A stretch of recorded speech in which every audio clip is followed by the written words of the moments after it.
Assalamualaikum warahmatullahi wabarakatuh.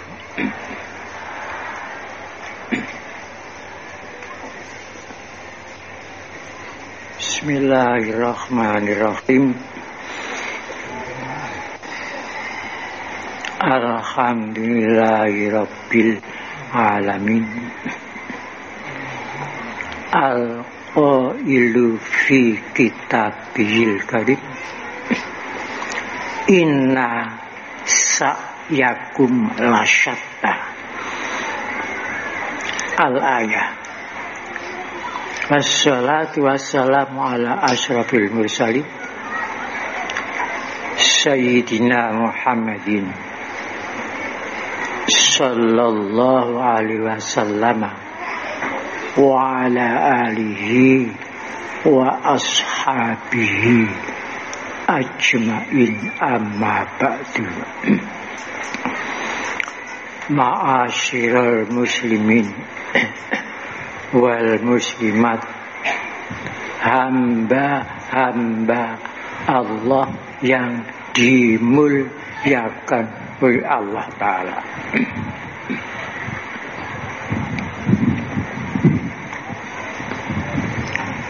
Sebagai mukaddimah, di sini perlu saya sampaikan informasi.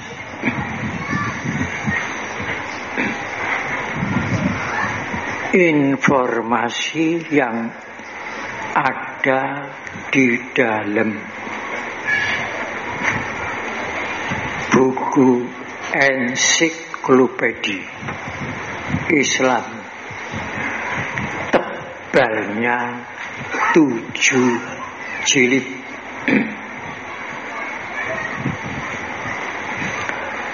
Di jilid yang kelima, ensiklopedia Islam itu diterbitkan oleh PT Van Hoven, Jakarta.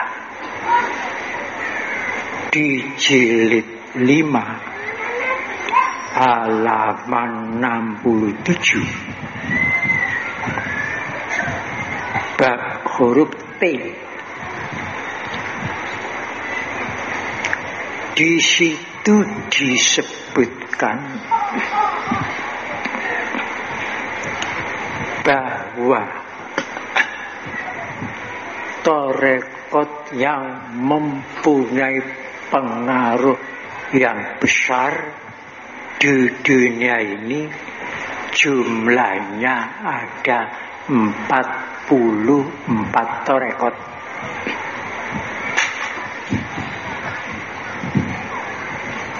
Kalau tarekat memang banyak, lebih dari 100. Tapi yang mempunyai pengaruh besar 44 tarekat.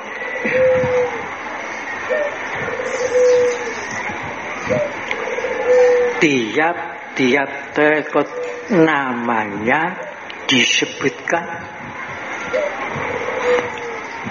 dan pendirinya disebutkan.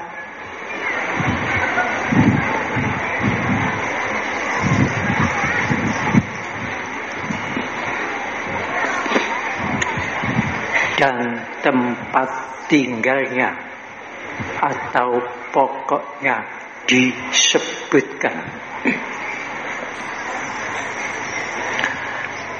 Dari 40 tarekat yang mempunyai pengaruh besar di dunia itu, yang 43 semuanya pusatnya di luar negeri.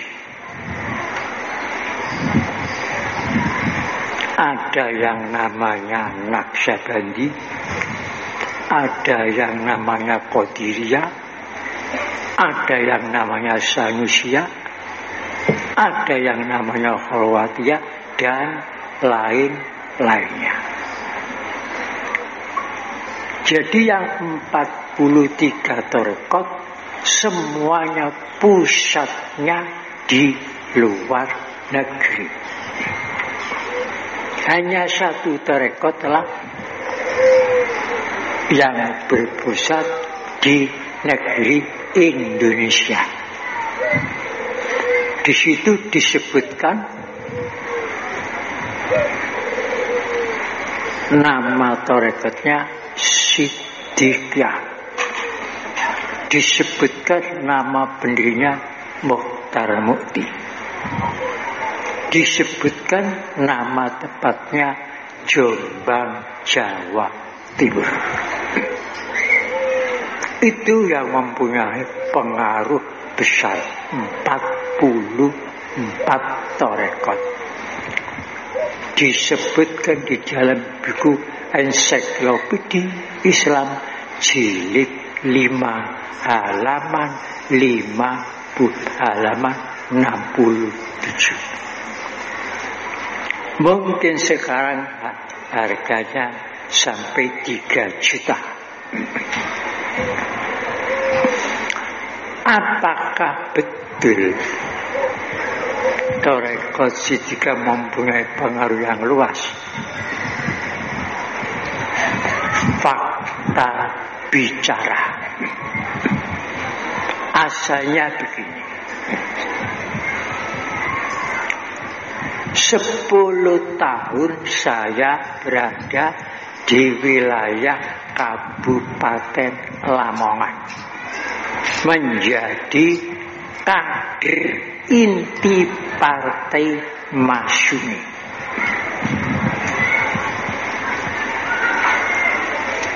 Ketika pada tahun 1959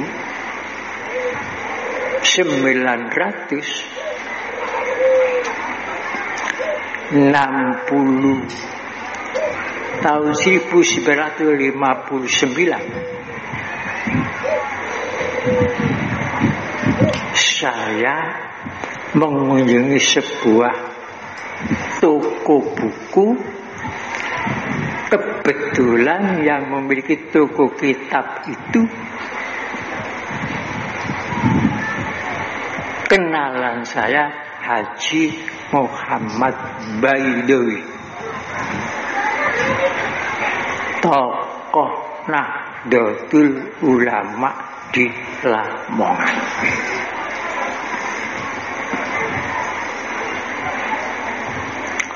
Setelah masuk toko kitab itu banyak judul-judul, tapi ada satu buku kecil yang saya tertarik oleh judulnya. Judulnya itu Cita-Cita Perjuangan. Bukunya kecil, Cita-Cita Perjuangan, yang menyusun Dr.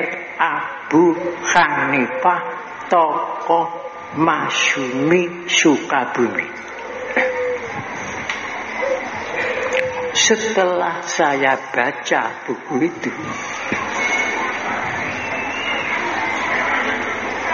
di bab 7 diterangkan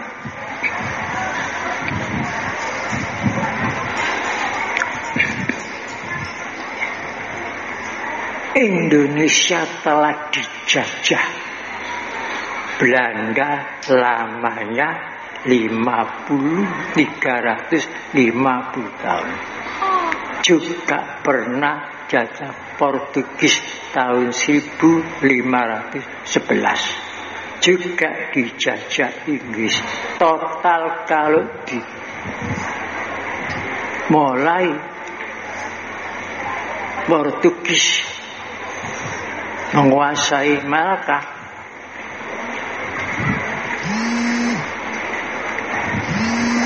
dalam penjajahan Indonesia ini 434 tahun. Penjajah berusaha dengan sekuat tenaga untuk menghapus menghapus Islam dari Indonesia. Karena Islam di Spanyol yang usianya 700 tahun bisa digusur oleh agama lain. Mengapa Indonesia mungkin lebih gampang, tapi kenyataan selama ratusan tahun tetap jangankan digusur, diperdegil saja tidak mampu. Nah, dari situ kemudian DR Abu Hanifah menyelidiki apa yang menjadi sebab mayoritas Islam di Indonesia tidak bisa dikerdilkan, padahal tanah air sudah dikuasai oleh penjajah agama lain. Pemerintah sudah dikuasai, rakyat sudah dikuasai, tapi mengapa tidak bisa mengkuruskan, mengkuntetkan, tidak bisa membongsai Islam? Ada apa? Setelah diselidiki beberapa tahun selidiki, orang Masyumi, ternyata di Indonesia ada 3 bentengnya Islam.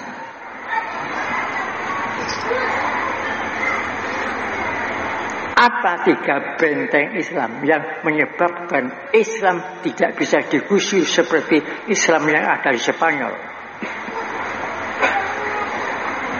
1, benteng itu kaum Torekot yang ada di Indonesia, apapun namanya, Torekot Syahiliyah, Torekot Syatoriyah, Torekot Naksabandia, Torekot Sanusia, dan lain-lain. Memang di Indonesia lebih dari 100 torekot. Kaum torekot itulah bentengnya Islam yang ada di Indonesia. Benteng yang pertama. Yang kedua, bentengnya Islam itu pesantren-pesantren yang tersebar di seluruh Indonesia. Yang ketiga, bentengnya Islam di Indonesia itu musola yang jutaan ada di Indonesia yang dipimpin oleh ulama-ulama yang tinggi ilmunya. Itu dalam buku Cita-Cita Perjuangan Indonesia. Setelah saya membaca buku itu, saya lama berpikir, saya di Partai Masyumi tidak termasuk di benteng-bentengnya Islam. Padahal saya sudah 10 tahun. Saya putuskan saya kembali ke Jombang, ingin mendirikan pesantren-pesantren, dan saya kembali ke Jombang ini pada tahun 1959. Setelah membaca, saya hanya membawa 2 buku dan 1 torekot Siddiqiyah. Dan saya dibiat oleh guru saya di Banten. Apa buku yang saya bawa? Hanya 1 buku Cita-Cita Perjuangan tersebut. Kecil bukunya. Dan nomor 2, saya hanya membawa buku Ihya Ulumuddin 4 jilid dan bawa 1 torekot sidikiyah. Semuanya saya tinggalkan. Beberapa toko saya tinggalkan. Beberapa tambak sudah saya tinggalkan. Saya tidak mengurusi. Saya ingin mendirikan benteng-benteng Islam di Indonesia. Mengapa saya membawa buku itu? Karena buku itulah yang mengaspirasi saya. Bahwa benteng-benteng Islam ada di 3 itu. Mengapa saya buku Ihya Ulumuddin? Ihya artinya hidup. Untuk menghidupkan ilmu agama Islam.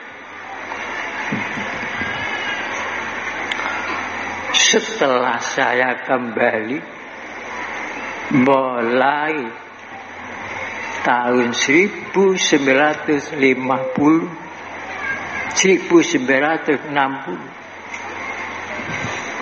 disitulah saya berpikir bagaimana cara memulai.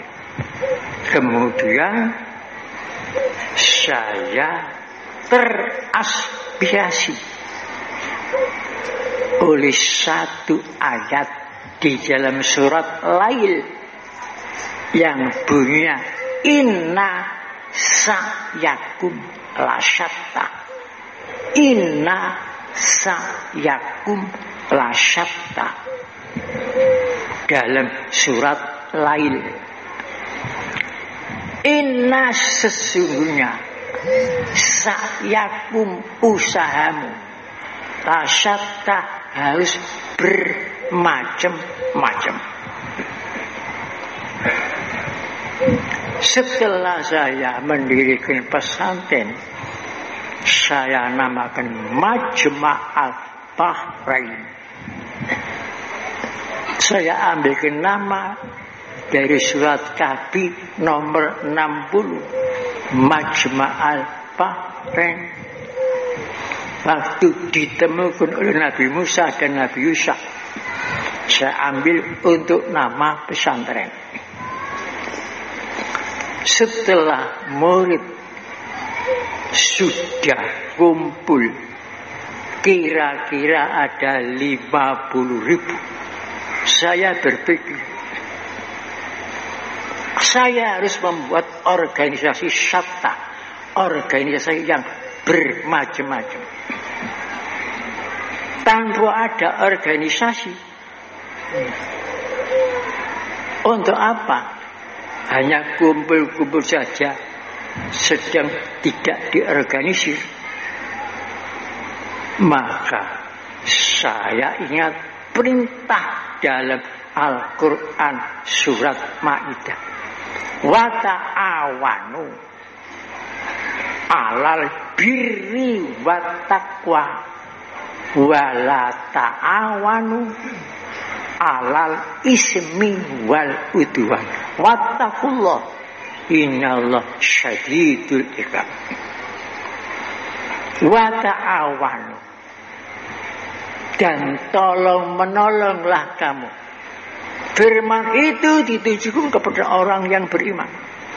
Maksudnya ta'awan itu membuat organisasi.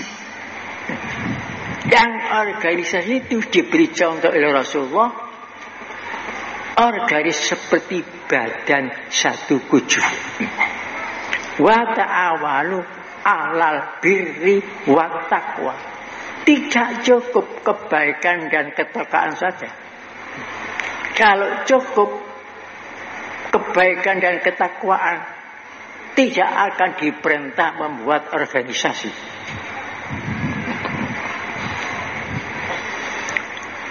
Wala ta'awanu, dan jangan kamu membuat organisasi alal ismi wal udwan.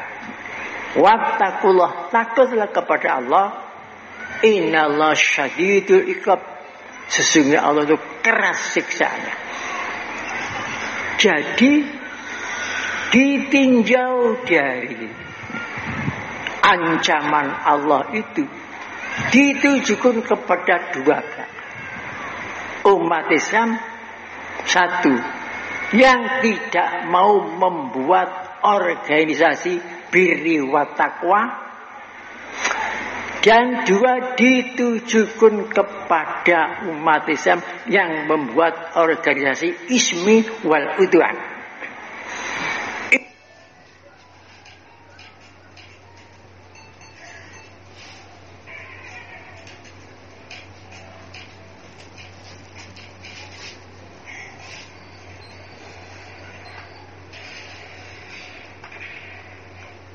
Ismi kedurhakaan, udwan permusuhan.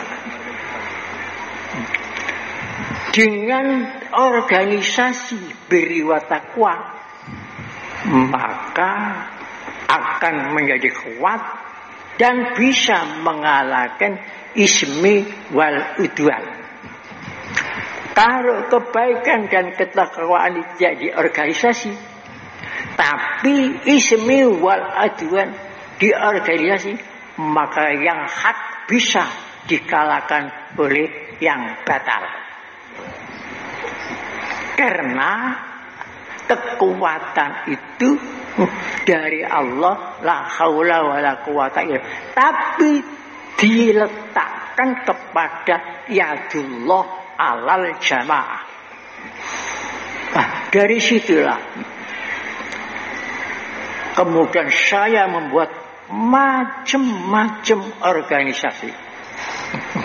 Saya buat organisasi Kausaran Putri, organisasi Yayasan Pendidikan Siddiqiyah, organisasi Zilal Berkat Rahmat Allah Siddiqiyah, organisasi pemuda Siddiqiyah, macam-macam saya buat organisasi. Dan saya buat usaha yang macam-macam. Kita membuat hotel, kita membuat pertokoan, kita membuat pabrik rokok ST, kita membuat air minum, dan kita juga membuat full klinik, dan kita juga usaha membuat travel dan macam-macam. Kita usaha mendirikan perumahan. Itu semuanya untuk mendukung organisasi. Semuanya itu dijiwai tarekat. Properti dijiwai tarekat. Usaha air ma'an godako dijiwai tarekat. Sampai perhotelan, hotel pun sekarang hotel Israel ini sudah manajemennya gabung dengan Horizon. Itu pun dijiwai oleh tarekat. Semuanya itu supaya selamat dijiwai oleh la ilaha illallah. Alhamdulillah, setelah saya praktekkan, saya aktualisasikan makna-makna dalam Al-Quran dan di dalam hadis itu, ternyata manfaatnya besar, sehingga Siddiqiyah ini bisa berkembang dengan bijaksana, bukan hanya di Indonesia saja, sampai sudah melewati garis Indonesia, sampai sudah ke Malaysia, ke Thailand, ke Hong Kong, sampai ada orang Kanada sudah masuk Siddiqiyah, warga negara Prancis masuk Indonesia, dan banyak negara. berkat mengamalkan aspirasi inna sa'yakum lasyatta. Ma'asyiral muslimin rahimakumullah. Pada siang ini peringatan Maulidin Nabi Muhammad sallallahu alaihi wasallam seperti yang sudah diterangkan di Mekah tadi. Dan halnya Kiai Ahmad Sanusi dan Mbah Demang. Ini kebetulan paling istimewa. Di antara keistimewaannya bersamaan dengan Hari Pahlawan. Ini kan Hari Pahlawan. Pahlawan dari kata-kata orang yang patut menerima pahala.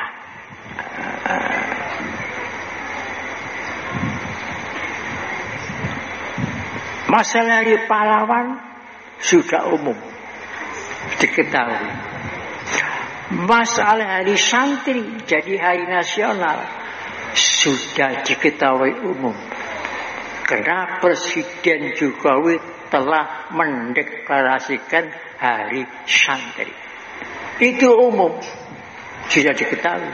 Tapi masih banyak yang belum mengetahui asbabun nuzulnya. Asbabun nuzulnya Hari Pahlawan itu apa?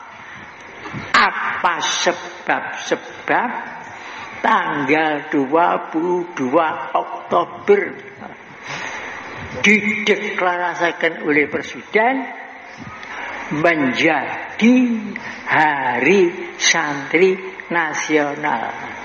Jadi yang belum banyak tahu itu sebab-sebabnya atau asbabun nuzulnya. Kalau istilah pesantren itu sebab-sebab turunnya, sebab-sebab jadinya. Kalau istilah Ronggo Warsito, sangkan paran dumadine. Piye sangkan paran dumadine 10 November iku? Piye sangkan paran dumadine 22 Oktober kok menjadi Hari Santri Nasional? Itu yang belum diketahui. Pada sumbernya itu sama. Sumbernya itu sama. Satu sumber dua-duanya. Begini asbabun nuzulnya. Pada tanggal 18 Agustus 1945 Negara Kesatuan Republik Indonesia berdiri. Dan benderanya ditetapkan di dalam batang tubuh Undang-Undang Dasar 45 bab 15 pasal 35 bendera negara Indonesia ialah sang merah putih. Bukan merah putih, sang. Kata sang itu kata penghormatan. Sang, dang, yang, hang. Itu semuanya kata penghormatan. Apa yang dihormati? Bukan menghormati kain yang berwarna merah, bukan menghormati kain yang berwarna putih, bukan menghormati tiangnya, Yang dihormati yang di belakang bendera itu. Apa yang di belakang? Di belakang bendera itu negara. Negara Kesatuan Republik Indonesia, itulah yang dihormati. Dan menghormati sifat yang dilambangkan oleh warna merah dan warna putih. Merah berani, bukan berani karena tabiat, bukan berani karena terpepet, terpaksa, bukan berani karena junjungan atau karena pengalembono, tapi berani karena benar, putih.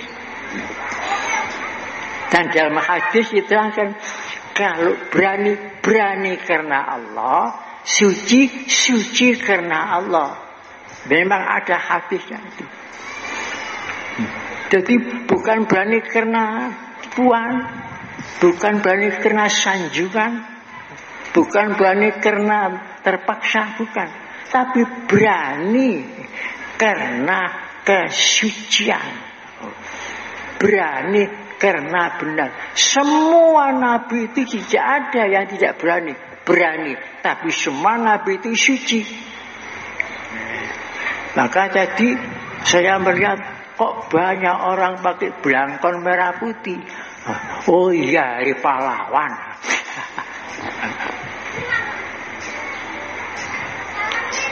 Jadi setelah usia negara 1 bulan, timbul penghinaan terhadap negara Kesatuan Republik Indonesia di Surabaya, di puncaknya Hotel Urania atau Hotel Sakura atau Hotel Mojopahit. Di puncaknya dipasang bendera merah, biru, putih. Itu penghinaan terbesar. Diketahui pada tanggal 18 September tahun 1945. Kemudian tanggal 19 putra-putra Surabaya marah, naik ke hotel itu. Kemudian pendeta penjajah diturunkan, dirobek yang biru, kena mengaru biru. Dirobek yang merah dan putih, dinaikkan lagi. Insiden itu mengorbankan pemimpin Belanda. Berselang 5 tahun, sekutu datang, mendarat di Surabaya, bawa tentara 5.000 yang dipimpin oleh Jenderal Malabi.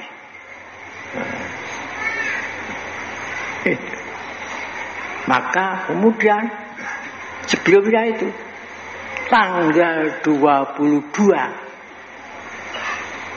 Oktober tahun 1945, Hadratus Syekh Hasyim Asy'ari mengadakan rapat di Bubutan, Rumah nomor 62,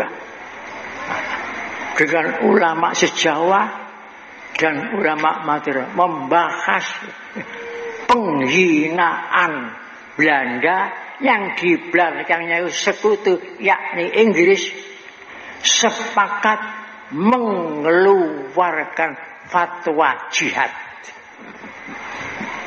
Fatwa jihad 5 nomor.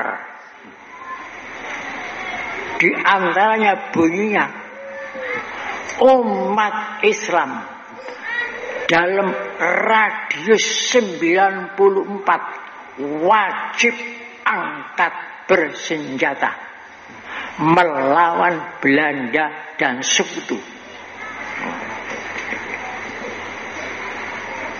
Tanggal 22 Oktober para ulama Jawa dan Madura bertemu di Surabaya, mengeluarkan fatwa jihad perang suci, menolong negara kesatuan Republik Indonesia.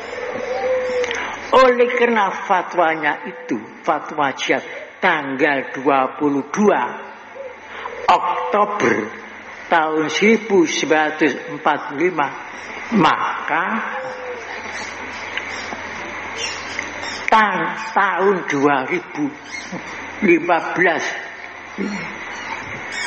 kalau tidak salah diakui oleh pemerintah mendeklarasikan Hari Santri jadi hari nasional. Karena dengan adanya fatwa jihad itu, pesantren ribuan yang ada di Indonesia ini keluar santri berbondong-bondong jihad mempertahankan negara kesatuan Republik Indonesia. Kenyataan setelah ada ancaman dari sekutu disebar melalui pesawat, kalau tidak menyerah tentara-tentara TKR, Surabaya akan dilumatkan dari udara, dari laut, dari darat, supaya senjata-senjata yang merampas senjata besar itu diserahkan kepada sekutu. Jadi sekutulah, yakni Inggris mewakili sekutu yang akan mengembalikan Belanda jajah lagi Indonesia. Sehingga ulama umara bersatu membela negara kesatuan Republik. Apa menyerah? Tidak. Apa jawabnya? Hanya dijawab satu kalimat, Allahu Akbar. Jawabnya itu. Akhirnya Surabaya dilumatkan korban lebih dari 3.000 korban. Waktu itu sekutu malu karena baru saja Perang Dunia Kedua, lamanya 6 tahun. Jenderalnya tidak ada yang mati, tapi di Surabaya jenderalnya mati. Jenderal malah gempar dunia, malu. Yang baru saja raksasa kekuatan menang Perang Dunia Kedua, jenderalnya utuh, tapi disuruh mati dan gagal, tidak bisa mengembalikan Belanda menjajah lagi. Bukan tandingannya. Bayi yang baru umur 3 bulan itu, kalau dihitung sampai 10 November 3 bulan melawan raksasa dunia itu. Tapi raksasa dunia gagal, akan menolong Belanda kembali ke ini. Sampai sekarang pun tetap negara kesatuan Republik Indonesia. Ini harus kita syukuri. Jangan lupa. Untuk itu maka di dalam pembukaan Undang-Undang Dasar 45 ditulis di ayat ketiga, atas berkat rahmat Allah. Dan dengan didorongkan oleh keinginan luhur supaya berkehidupan kebangsaan yang bebas, maka rakyat Indonesia menyatakan dengan ini kemerdekaannya. Jadi kemerdekaan itu karena berkat rahmat Allah, bukan kekuatan bangsa kita sendiri. Bangsa kita lemah, masih bayi, usia 3 bulan, keadaan compang-camping dan belum pengalaman perang. Mustahil bisa mendirikan negara, mustahil bisa merdeka. Tapi kenyataan, hal yang dianggap mustahil itu kenyataan, fakta, bicara, wujud. Maka disyukuri, syukurnya diletakkan itu supaya tidak lupa atas berkat rahmat Allah. Coba kalau tidak ada itu, bangsa ini akan menjadi bangsa yang takabur. Bukan bangsa yang syukur, tapi bangsa yang takabur, seakan-akan bisa merdeka sendiri, seakan-akan bisa mendirikan negara. Itu yang di bangsa yang kufur. Jadi kata-kata atas berkat itu menyelamatkan satu, menyelamatkan bangsa kita jangan menjadi bangsa yang kufur, supaya menjadi bangsa yang syukur. Dan kalau bangsa Indonesia menjadi bangsa yang syukur, maka negara kita akan menjadi negara yang baldatun thayyibatun wa rabbun ghafur. Karena itu nas Al-Quran dalam surat Sabah, washkuru lahu baldatun thayyibatun wa rabbun ghafur. Tidak ada jalan untuk selamat tanpa syukur. Jadi syukur itu rahasianya, kata Imam Ghazali, di 3 titik, 3 huruf, sin, kaf, ro. Kalau di fathah syakaro, kalau dipasang 3 titik, syakaro, artinya telah bersyukur. Tapi kalau 3 titik ini hilang, sakaro, artinya telah mendem. Jadi maknanya kalau 3 titik itu hilang, maknanya mendem. Kalau dipasang 3 titik, maknanya telah bersyukur. Jadi orang yang tidak bersyukur orang mendem. 3 titik, 1 titik mempunyai makna sendiri. 1 titik, ada 3 titik, ada 3 makna. Itu rahasianya syukur.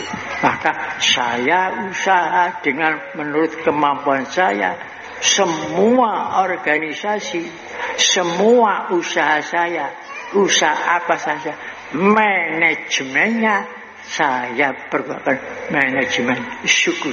3 titik itu. Kalau syukur, Allah Ta'ala akan menambah. La azidannakum. Karena sudah ada maklumat ilahiyah. Wa iz ta'azzana rabbukum la in syakartum la azidannakum wa la in kafartum inna azabi lasyadid. Jadi kalau kita menggunakan sistem manajemen syukur, insyaallah la azidannakum akan mendapat keridhaan ilahi. Semoga kita mendapat keridhaan Allah Ta'ala dengan sebab mengikuti manajemen syukur. Bismillahirrahmanirrahim. Alhamdulillahirabbil alamin. Hamdan yuafi ni'mahu wa yukafi. Ya Rabbana lakal hamdu kama yanbaghi li jalali wa azimi sultanik. Allahumma a'inna ala zikrika wa syukrika wa husni ibadatik. Rabbana atina fid dunya hasanah wa fil akhirati hasanah wa qina adzabannar. Walhamdulillahirabbil alamin. Wassalamualaikum warahmatullahi wabarakatuh.